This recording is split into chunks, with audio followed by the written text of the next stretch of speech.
Hi, and welcome to the course. I'm Adel Hameed. You can call me Adel. For over 2 decades, I've helped businesses navigate growth challenges, optimize operations, and scale efficiently. Now, drawing from all of that real-world experience that I gained directly myself and through peers and colleagues, I'm here to help you scale up as you scale up.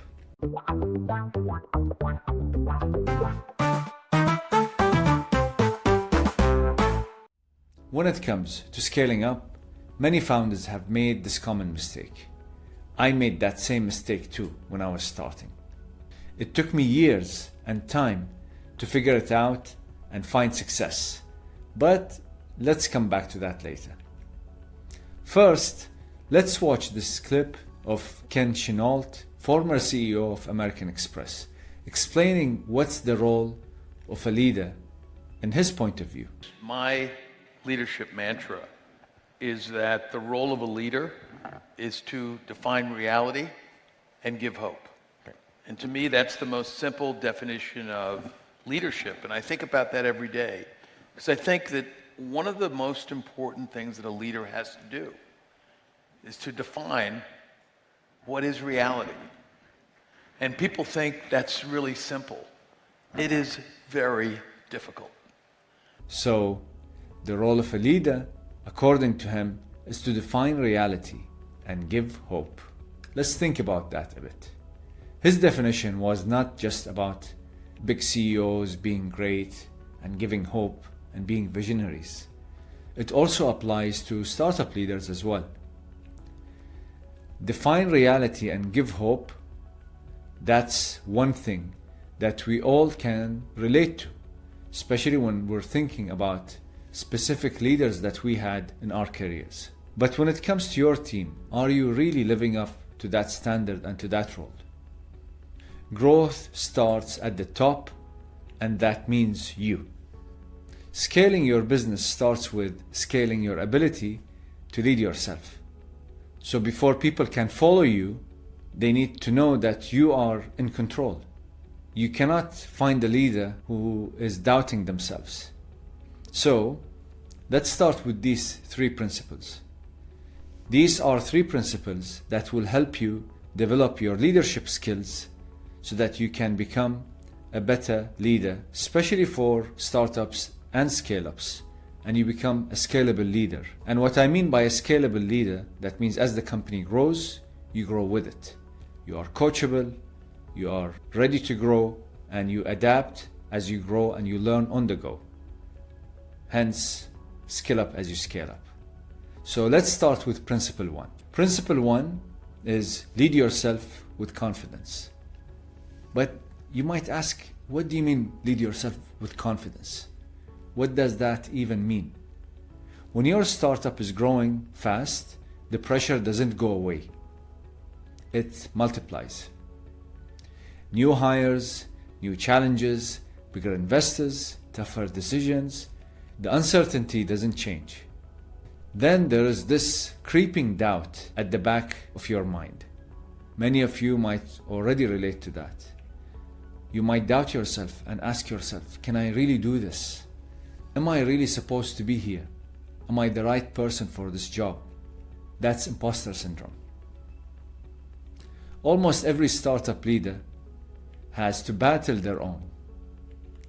You can't inspire hope in your team if you're the first one to crumble and if you're showing weakness and doubt. And it doesn't mean that you have to fake confidence. There are certain techniques that enable you to gain the knowledge needed and reach the groundedness that's needed to make you a more confident leader. You're not inventing anything new. So, can you imagine how your team would respond if they find out that you are not confident, or they feel that you're not confident, or you have fears and you show them that fear, or you're not sure about a certain direction or a decision? Do you think people will follow you? Of course not. You can just imagine a certain leader or a line manager that you had, if they made a statement that, you know what, I'm not sure if this is right or no, but let's try it, let's see how it goes. especially in situations that require strong leadership, strong direction. You need to lead yourself with confidence. That confidence is important. So that is one thing. So instead of fighting and failing because of your imposter syndrome, learn to use it to your advantage. Let it challenge your thinking and sharpen your thinking and ideas. And that by itself, one, it will keep you humble. Two, it will force you to reassess your thoughts and to make sure that you have done your research. You don't take blind guesses, you take calculated guesses. That uncertainty, it keeps you grounded. So you have to make sure that you look at imposter syndrome as a positive situation to be in, or a positive thing to have. And when humility meets passion, you become more than just a confident leader. You become the leader, or the kind of a leader that people trust to follow and they get inspired by. But gaining trust is just the beginning. Because when you're scaling a business, trust alone is not enough. This brings us to principle 2, lead with resilience. In the startup world, plans fall apart. Mistakes are certain to happen.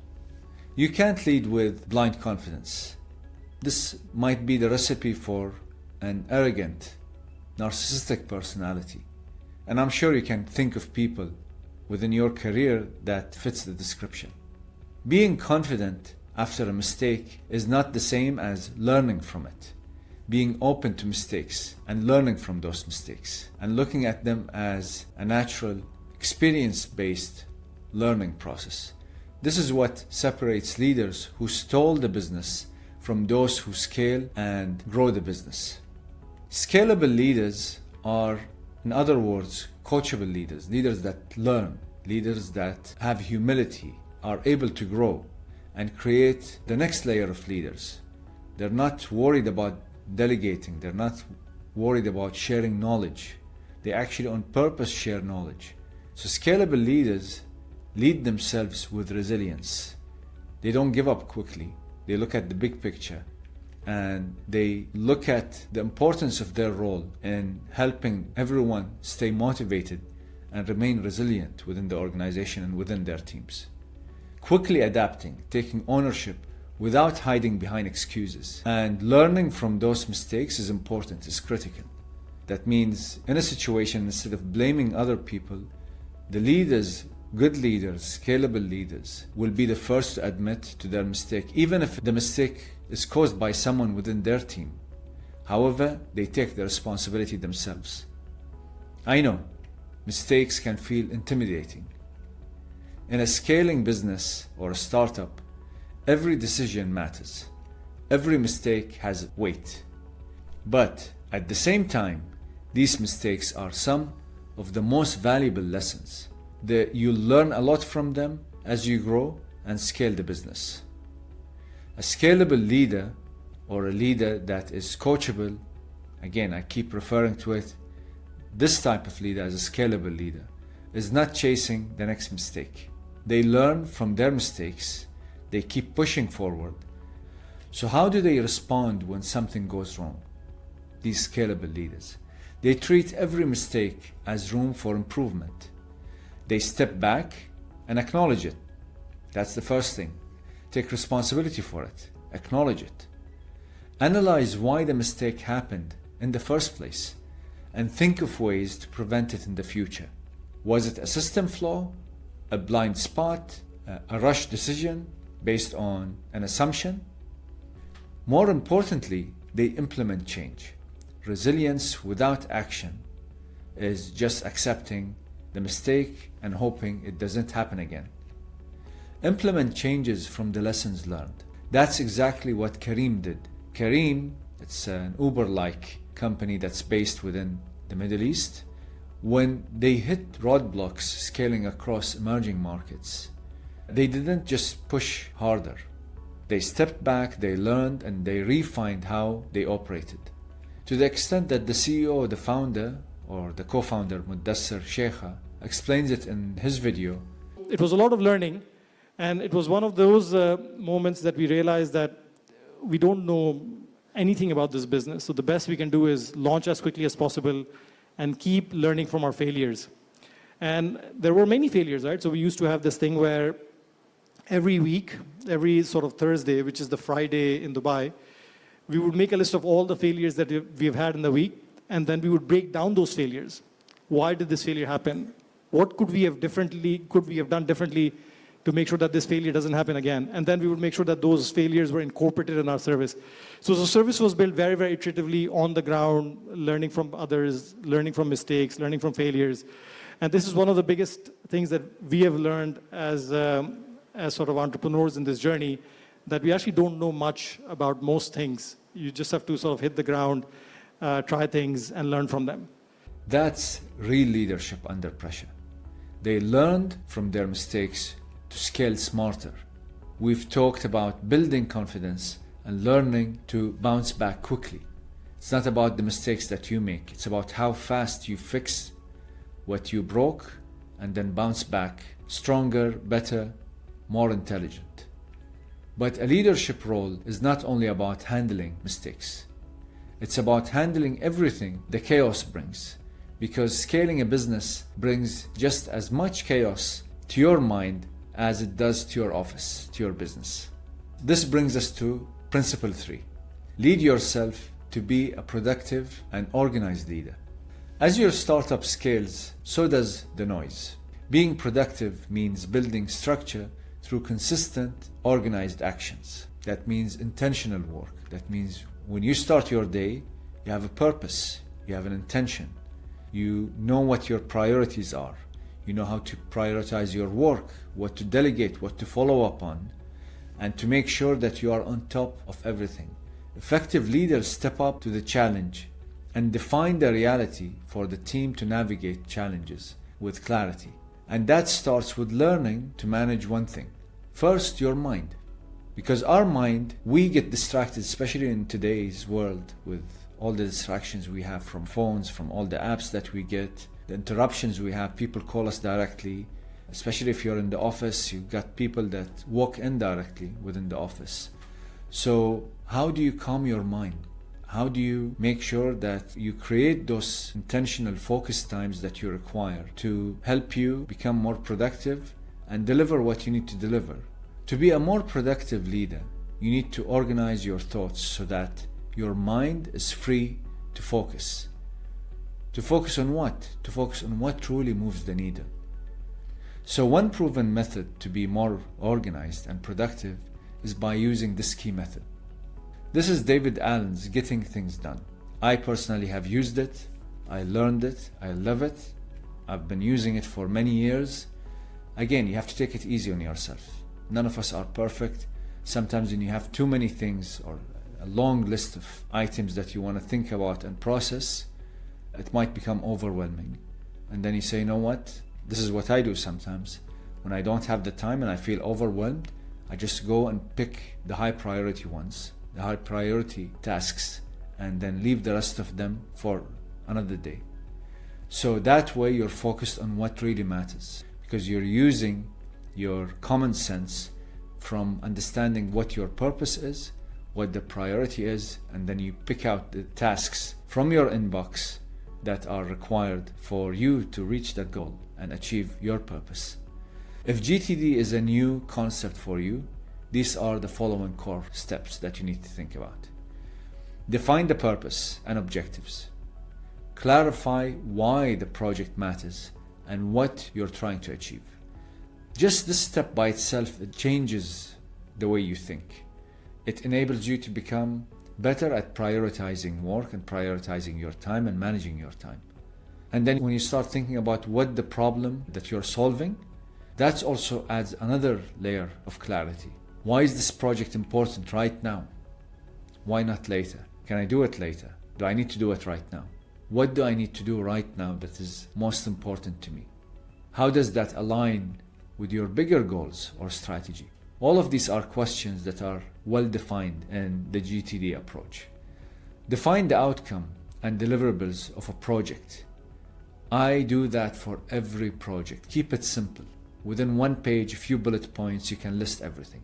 The goal, the objectives, the deliverables, what's the outcome that you require, and what are the success factors, what are the risks associated that you need to be aware of as you're working on this project. Just keeping things simple.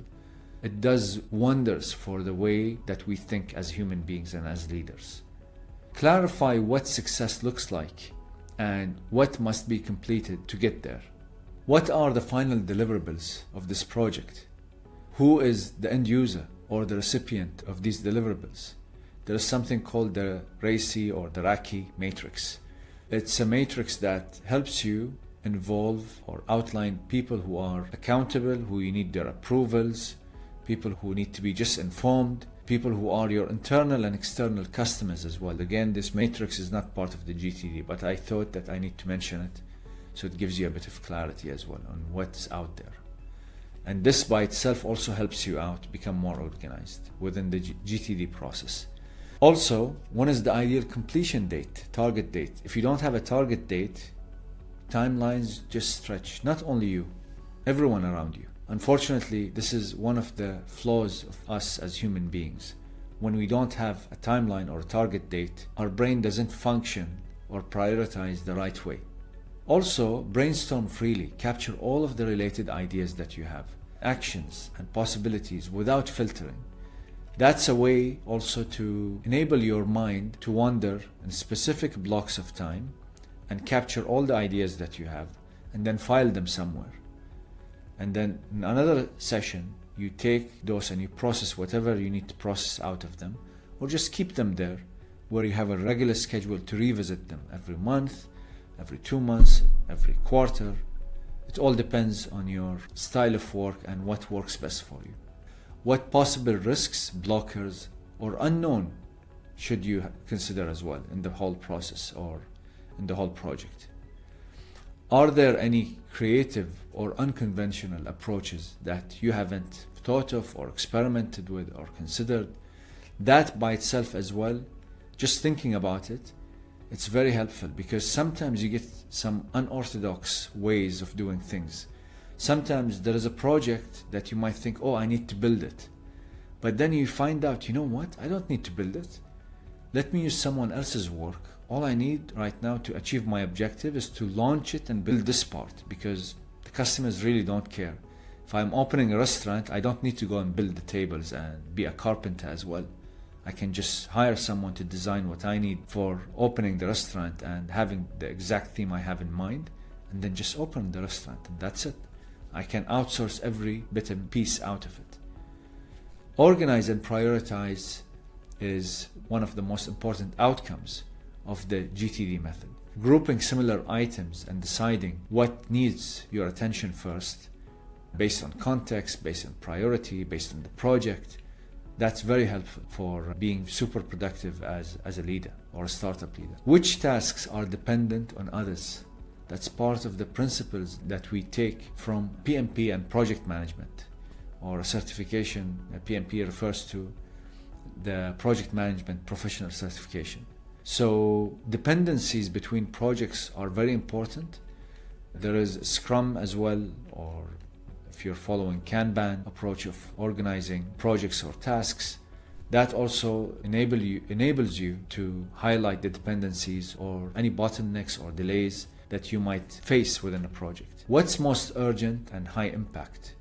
There is also something called the Eisenhower matrix, which you could look into that later on, but that also enables you to prioritize what's important and to filter out the noise that is out there when it comes to tasks that you have on your list. Some things you can delegate, some things you can keep them, park them. If they become important at any point of time, you can bring them back. If not, you just delete them because they will just disappear. From experience, they will just disappear. If they're not important and urgent and add value, then they're just ideas and most likely they'll fall apart and go away. So also you have to think about what could be delegated, also what could be automated. Now we have AI, it helps us to automate decisions. One of the most common things like onboarding customers or running KYC or know your customer process or underwriting customers. All of these processes that are low risk processes and decisions could be automated with AI. And over time, that will become more streamlined and faster. Identify the tasks and actions needed to complete that project. It's simple.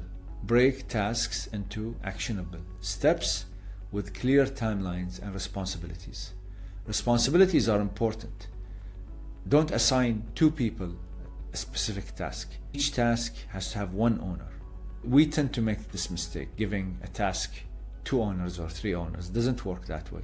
If you need to give 2 or 3 people a specific task, create subtasks and break it down and put deadlines to it and follow up on those deadlines and make sure that they know that these are the deadlines and they have to commit to it.